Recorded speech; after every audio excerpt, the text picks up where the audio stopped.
दोस्तों, मेरे चैनल को जरूर सब्सक्राइब करें। आपका बहुत बहुत धन्यवाद।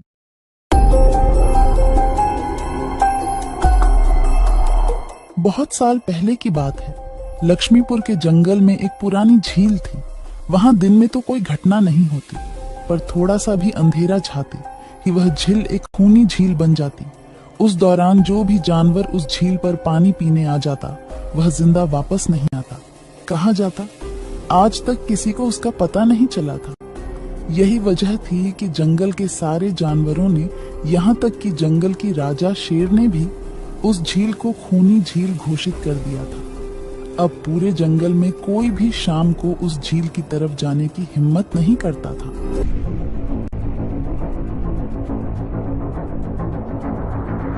एक दिन उस जंगल में एक बंदर आ जाता है।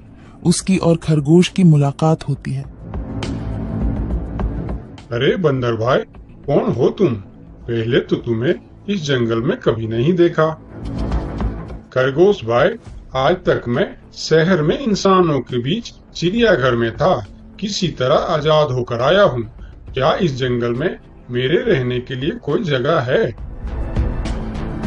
हाँ बंदर भाई, ये हम जैसे जानवरों का घर है, इंसानों का चिड़ियाघर नहीं। आओ, मैं तुम्हें पूरी जंगल की सैर करवाता हूँ, सारी जगह के बारे में बताता हूँ। जो जगह पसंद आए वहीं टिक जाना। और खरगोश बंदर को पूरा जंगल घुमाता है। हाथी, जिराफ जैसे कई जानवरों के रहने की जगह ही नहीं। वहाँ के राजा शेर की भी गुफा दिखाता है, पर उस खूनी झील के बारे में ना बताता है और ना उसे वह दिखाने ले जाता है। बंदर वहीं बरगद के एक बड़े से पेड़ को अपने रहने के लिए पसंद कर लेता है। वहां रहते हुए अभी उसे 2 दिन ही गुजरते हैं कि तीसरे दिन शाम को घूमता हुआ वह उसी खूनी झील के पास पहुंच जाता है। अरे वाह, कितने सुंदर झील है।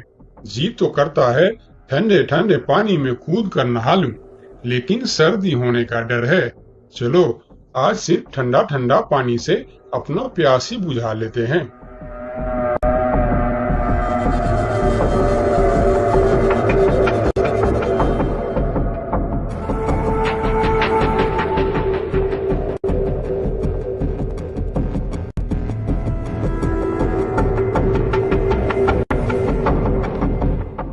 अरे बंदर भाई, तुम इतने डरे हुए क्यों हो? कहाँ से आ रहे हो? झील में पानी पीने गया था और जिंदा वापस आ गए। क्या मतलब? तुम्हें पता नहीं? वह इस जंगल की खूनी झील है। शाम होने पर कोई भी वहां जाता है तो जिंदा वापस नहीं आता। उसकी लाश का भी पता नहीं चलता कि वह कहाँ गायब हो जाती है। इसीलिए शाम होते ही कोई भी उस खूनी झील की तरफ नहीं जाता। ये हमारे राजा का आदेश भी है। कमाल है, मुझे तो पता ही नहीं। कैसे पता नहीं? तुम्हें वह खरगोश भाई ने बताया नहीं? लो, खरगोश भाई भी आ गया। अरे खरगोश भाई, आपकी वजह से आज बंदर भाई की जान जाते जाते बची। मेरी वजह से? हाँ, तुमने बंदर भाई को पूरा जंगल घुमाया, हर जगह के बारे में बताया। इस खूनी झील के बारे में क्यों नहीं बताया?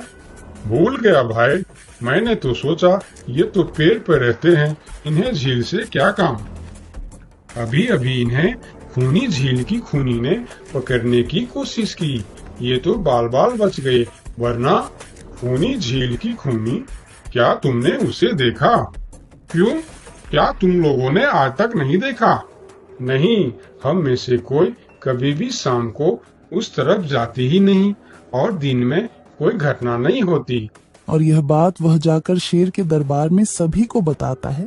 उसकी बात सुनकर किसी को भी यकीन नहीं आता है। क्या बात कर रहे हो बंदर? मैं सच कह रहा हूँ महाराज, लेकिन हम लोगों तो कभी आज तक देखा ही नहीं, क्योंकि आप लोग उसे खूनी झील समझकर दिन में ही वहाँ जाते हो और शाम होते ही आप लोग डर के मारे वहाँ जाना बंद कर देते हो। पूरे दिन वह मगरमच्छ झील में छुपा रहता है, शाम होते ही चुपचाप निकलता है और झील के पास पानी पीने आए जानवरों को खा जाता है। और आप लोग समझते हैं कि यह झील ही खूनी है, जबकि खूनी यह झील नहीं, इसमें छिपा हुआ मगरमच्छ है। हमें तो यकीन नहीं हो रहा है। वही तो बंदर भाई, हमें अगर पहले पता होता कि आप इतने बड़े झूठे हो तो हम अपने जंगल में आपको रहने की कभी जगह नहीं देते। अरे यार, आप लोग मेरे बात पर यकीन क्यों नहीं करते? मैं आप लोगों का भलाई के लिए ही बोल रहा हूँ। अगर तुम्हारी बात सच्ची है तो क्या तुम उस मगरमच्छ को हमें दिखा सकते हो? क्यों नहीं महाराज, आज शाम होते ही आप लोग वहां जाकर पेड़ और पत्थरों के बीच छुप जाना। और फिर शाम को वह सभी उस खूनी झील के पास जाकर छिप जाते हैं। झील के किनारे जाकर बंदर 2-3 बड़े बड़े पत्थर उस झील के पानी में फेंकता है। पत्थर के गिरने की छपाक छपाक की आवाज सुनकर मगरमच्छ पानी के अंदर चलता हुआ शिकार करने वहां आता है। मगर वहां पेड़ के पीछे छिपे दिखाई देते हाथी को देखकर वह सावधान हो जाता है और सोचता है, अच्छा, तो यह लोग मुझे छुपकर देखने आए हैं। अब मैं क्या करूं? हाँ, ये लोग तो बेवकूफ है। इन्हें फिर से बेवकूफ बनाते हैं। मैं फिर से पत्थर बन जाता हूँ। देखा, हमने कहा था ना, झील में एक बड़ा सा पत्थर है। हाँ, देखो, यही पत्थर तो हमें हमेशा रात में दिखाई देता है। हाँ, वही तो। ये पत्थर सिर्फ रात को क्यों दिखता है, दिन में क्यों नहीं दिखता, कभी सोचा है? हाँ, रात को चंद्रमा की वजह से पानी में ज्वार आता है तो वह पत्थर ऊपर हो जाता है। दिन में ज्वार नहीं आता तो पत्थर पानी में डूबा रहता है। उनकी बेवकूफी भरी बातें सुनकर बंदर परेशान हो जाता है। अरे यार, तुम लोग भी ना समझते ही नहीं। ठीक है, चलो एक काम करते हैं। तुम लोगों को लगता है ना कि वह बड़ा पत्थर, कि वह बड़ा ही मजबूत पत्थर है। अगर यह खुद ही बता दे कि यह एक मजबूत पत्थर है तो मैं भी मान जाऊंगा और अभी गुलाटी मारते हुए झील में छलांग लगा दूंगा और तैरता हुआ इस तरफ से उस तरफ चला जाऊंगा। यह सुनकर मगरमच्छ के मुंह में पानी आ जाता है। लगता है आज बंदर का नरम नरम मांस खाने का मौका मिलेगा। वैसे भी ये सारे जानवर बेवकूफ है। आज तक मुझे पत्थर ही समझते आए हैं। मैं पत्थर हूँ, मैं मजबूत पत्थर हूँ। सुना आप लोगों ने, ये कैसे आप लोगों को बेवकूफ समझता है? अरे पत्थर भी कभी बोलते हैं क्या? अब सभी की समझ में बंदर की बात आ जाती है। रात भर सभी शेर राजा की गुफा में मीटिंग करते हैं। बंदर सही कह रहा था। यह मगरमच्छ जरूर कहीं दूसरी जगह से हमारे जंगल में आ गया है। लेकिन अब क्या करे? अगर धरती पर होता तो मैं उसे धूल चटा देता था, लेकिन पानी में हमारा शक्ति कम हो जाती है। तो क्या इससे हमें कभी छुटकारा नहीं मिलेगा महाराज? मेरे ख्याल से तो नहीं। मिलेगा महाराज। ये पानी में भी रहेगा, हमें देखेगा भी, मगर वह कुछ कर नहीं पाएगा। ये कैसे हो सकता है? हो सकता है हाथी भाई, बस आप लोग मुझे 2 बड़े बड़े रस्सी दे दो। रस्सी का क्या करोगे?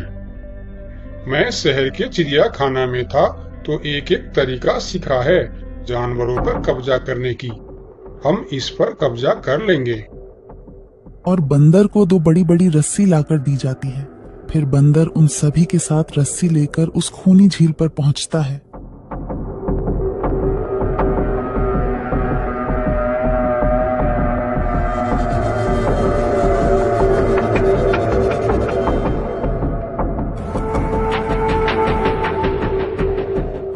कल तक तो यह बंदर मुझे देखकर भागता था और आज पानी पीने आया है। लगता है ये भी दूसरे जानवरों की तरह मुझे पत्थर समझने लगा है। अभी इसे अपना निवाला बनाता हूँ।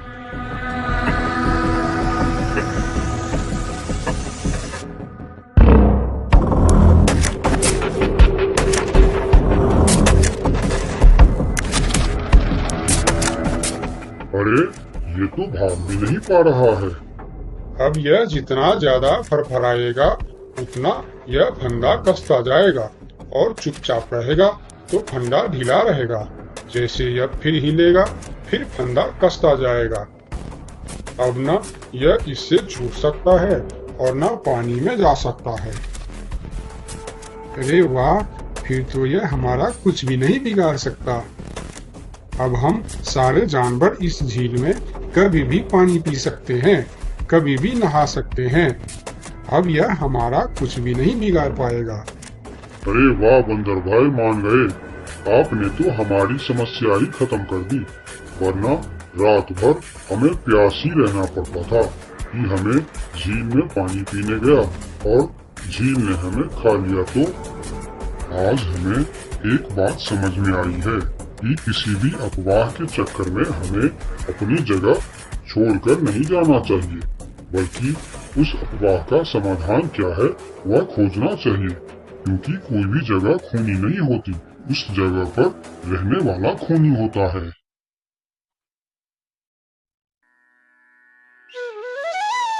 बहुत साल पहले की बात है। लक्ष्मी नगर में एक बहुत बड़ा जंगल हुआ करता था। उस जंगल में शेर खान नाम का एक शेर रहता था। वह जंगल का राजा था। उसके शासनकाल में जंगल के सभी जानवर सुखी और शांति से रहते थे। यदि जंगल में कोई भी जानवर गलत काम करता तो शेर खान उसे दंड देते थे। वह कमजोर जानवरों की रक्षा भी करते थे। एक दिन शेर खान अपने गुफा के सामने बैठे थे। तभी उसका दोस्त भालू उसके पास आया। फिर दोनों दोस्त मिलकर जंगल और जंगल के जानवरों के बारे में आलोचना करने लगे। मैं इस जंगल का सबसे शक्तिशाली जानवर हूँ। मेरे सामने जंगल का कोई भी जानवर टिक नहीं सकता। क्या कहते हो भालू भाई? ये तो तुमने बिल्कुल ठीक कहा, लेकिन हाथी के सामने तुम बिल्कुल चूहे जैसे दिखते हो। क्या ठीक कहा ना मैंने शेर खान? भालू की बात सुनकर शेर खान बहुत क्रोधित हो गए।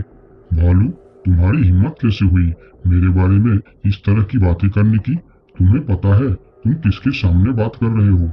मैं इस जंगल का राजा हूँ। तुम मेरे दोस्त हो, इसीलिए तुम्हारे साथ मैं थोड़ा मजाक कर रहा था। तुम मेरे बात का बुरा मत मानना शेर खान। शेर खान नहीं, महाराज कहो महाराज। मैं इस जंगल का राजा हूँ, इसीलिए बाकी जानवरों की तरह तुम भी मुझे आज से महाराज कह के ही बुलाओगे। लेकिन शेर खान, हम दोनों दोस्त हैं, फिर भी तुम ऐसे क्यों बातें कर रहे हो? दोस्त है नहीं, दोस्त थे। आज से हमारी दोस्ती खत्म। आज के बाद मैं तुमसे कभी बात नहीं करूंगा। दोस्त कहकर मेरे सामने कभी मत आना। चले जाओ यहाँ से। अपने दोस्त का इस व्यवहार से भालू बहुत दुखी हुआ और वह वहां से चला गया। उसी जंगल में गोलू नाम का एक बंदर भी रहता था। वह दूसरों की चीज चुरा कर भाग जाता था। एक दिन गोलू की चोरी करते समय शेर खान के एक सिपाही के द्वारा पकड़ा जाता है और उसे शेर खान के सामने विचार के लिए लाया जाता है। गोलू को देखकर शेर खान कहते हैं, गोलू, तुम्हारी चोरी की किस्से जंगल के दूर दूर तक मशहूर है। तुम जानवरों के घर में ही नहीं बल्कि मेरे दरबार में भी बहुत चीज चोरी की है। इसीलिए मैं तुम्हें पहाड़ से गिराकर मारने की सजा घोषित करता हूँ। आज से ठीक 2 महीना बाद तुम्हें पहाड़ से गिराकर मार दिया जाएगा। अपनी मौत की सजा सुनकर गोलू बहुत रोने लगा और बोला, महाराज, मैं अब कभी चोरी नहीं करूंगा। मुझे माफ कर दीजिए महाराज। मेरे घर में छोटे छोटे बच्चे हैं, मुझे छोड़ दीजिए महाराज। लेकिन शेर खान ने उसकी फरियाद नहीं सुना। तब एक सैनिक उसे ले जाकर जेल में बंद कर देता है। उधर गोलू का दोस्त भोलू को जब इस बात का पता चलता है तब वह गोलू से मिलने के लिए कैद खाने में पहुंच जाता है और उससे कहता है, देखा गोलू, तुम पकड़े गए ना। मैं तुम्हें कितनी बार कहा था कि चोरी करना छोड़ दो। अब क्या होगा बताओ, कैसे निकलोगे यहाँ से? ये सब छोड़ो भोलू भाई, जो होना था वो हो गया। मुझे तो बस अपने परिवार की चिंता हो रही है। काश मैं मरने से पहले उनके लिए कुछ कर पाता। मेरे छोटे छोटे बच्चे हैं, बीवी है, अब उन सब का क्या होगा? मेरे बिना वह भी जीवित नहीं रह सकते। गोलू की बातें सुनकर भोलू सोच में पड़ गया। फिर वह शेर खान के पास गया और बोला, महाराज, मैं गोलू का दोस्त भोलू हूँ। मैं आपसे कुछ कहने आया हूँ। तो तुम गोलू का दोस्त भोलू हो। ठीक है, बताओ क्या कहना चाहते हो तुम। महाराज, मैं चाहता हूँ कि आप गोलू को कुछ दिन के लिए उसके परिवार के पास जाने दें, ताकि वह मरने से पहले अपने परिवार के लिए कुछ इंतजाम कर सके। मरने वाले का आखिरी इच्छा पूरा कीजिए महाराज। आप एक बार उसके परिवार के बारे में भी सोचिए। गोलू ने जो किया उसमें उसकी परिवार की क्या गलती है? अगर आप उसे कुछ दिन के लिए अपने परिवार के पास रहने दोगे तो शायद उसका परिवार बच जाएगा। मैं इस बारे में तुम्हारी कोई मदद नहीं कर सकता। अगर अपने परिवार से मिलने के बहाने गोलू भाग गया तो मैं किसको सजा दूंगा? शेर खान की बात सुनकर भोलू थोड़ा सोच में पड़ गया। फिर बोला, तो ठीक है महाराज, आप गोलू को छोड़ दीजिए। जब तक गोलू वापस नहीं आ जाता मैं उसकी जगह कैद खाने में रहूंगा। और अगर वो कभी वापस नहीं आया तो क्या तुम उसके हिस्से की मौत की सजा भी लोगे? थोड़ा सोचकर बताओ। हाँ महाराज, मैं इसके लिए भी तैयार हूँ। भोलू की बात मानकर शेर खान ने गोलू को कैद से निकालकर भोलू को कैद खाने में डलवा दिया।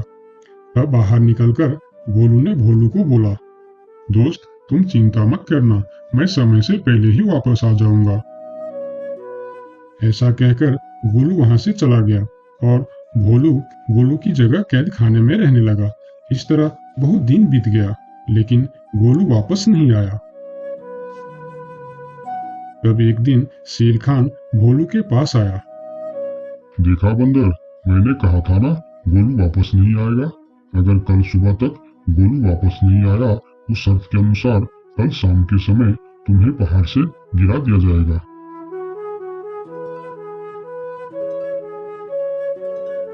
अगले दिन भी जब गोलू वापस नहीं आया तब शेर खान और उनके सैनिक भोलू को लेकर पहाड़ के किनारे पर गए। फिर भोलू को खाई के किनारे खड़ा करके शेर खान ने कहा, देखा ना मूर्ख बंदर, तुम्हारे दोस्त तुमको धोखा देकर चला गया। अब तुम मरने के लिए तैयार हो जाओ। लेकिन इस बार भी गोलू नहीं डरा और बोला, कोई बात नहीं महाराज, मैं अपने दोस्त के लिए मरने के लिए भी तैयार हूँ। मैं यह जानकर बहुत खुश हूँ कि मेरा दोस्त अपने परिवार के साथ खुश है। मेरे आगे पीछे और कोई नहीं है। मैं तैयार हूँ महाराज। शेर खान और भोलू के बीच बातचीत चल ही रही थी कि तभी थोड़ी दूर पर गोलू उनके ओर आता हुआ दिखाई दिया। फिर पास आकर उसने बोला, तुम्हें ऐसा करने की कोई जरूरत नहीं है दोस्त। तुमने मेरे लिए जो किया उसके लिए तुम्हारा बहुत बहुत शुक्रिया। अब मैं अपनी सजा पूरी करने के लिए तैयार हूँ। महाराज, छोड़ दीजिए मेरे दोस्त को। गोलू, तुम्हें वापस आने की क्या जरूरत थी? मैं यह सजा ले लेता था। तुम्हारे घर में छोटे छोटे बच्चे हैं, बीवी है, उनका क्या होगा?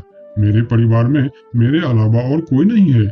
इसीलिए यदि मैं मर भी जाऊं तो मेरे लिए किसी को कोई दुख नहीं होगी। तुम यहाँ से चले जाओ। नहीं दोस्त, गलती मैंने की है, इसीलिए सजा भी मुझे ही मिलनी चाहिए। उन दोनों की दोस्ती को देखकर शेर खान सोचने लगे, ये दोनों अपने दोस्ती के खातिर एक दूसरे के लिए जान देने के लिए तैयार है, और मैं एक छोटी सी बात के लिए अपने सबसे अच्छे मित्र भालू से दोस्ती तोड़ दी। यह मैंने बहुत बड़ा गलती कर दी। मुझे इसका प्रायश्चित करना ही होगा। किसी को मरने की कोई जरूरत नहीं है। तुम दोनों की दोस्ती देखकर मैं गोलू की सजा माफ करता हूँ। और याद रखना गोलू, अगर तुमने फिर से चोरी की तो अगली बार मैं तुम्हारी सजा माफ नहीं कर पाऊंगा। नहीं नहीं महाराज, आज के बाद मैं फिर कभी ऐसा गलती नहीं करूंगा। आज से मैं ईमानदारी से मेहनत करके अपना परिवार चलाऊंगा। आपका बहुत बहुत धन्यवाद महाराज। ठीक है, अब तुम लोग यहाँ से जा सकते हो। उनके जाने के बाद शेर खान सीधा अपने दोस्त भालू के पास गया।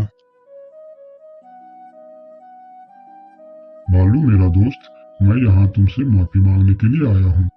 मैंने जो उस दिन तुम्हारे साथ व्यवहार किया वह बहुत गलत था। मैं बहुत शर्मिंदा हूँ। मुझे माफ कर दो मेरे दोस्त। लेकिन महाराज, आपने तो कहा था। महाराज नहीं, शेर खान बोलो, शेर खान। आज से तुम मुझे महाराज नहीं, शेर खान ही बुलाओगे, क्योंकि दोस्त एक दूसरे के नाम लेकर ही बुलाते हैं। आज से तुम मेरे सबसे अच्छे दोस्त हो। गोलू और भोलू की दोस्ती देखकर शेर खान को अपनी गलती का एहसास हुआ और उसने भालू से माफी मांगी और दोनों फिर से दोस्त बन गए। तो दोस्तों, इस कहानी से हमें यह सीख मिलता है कि कभी कभी दूसरे के अच्छाइयों को देखकर भी हम अच्छा बन जाते हैं। इसीलिए हमें हमेशा अच्छे लोगों के साथ ही दोस्ती रखनी चाहिए और अच्छे अच्छे काम भी करने चाहिए। आपका बहुत बहुत धन्यवाद।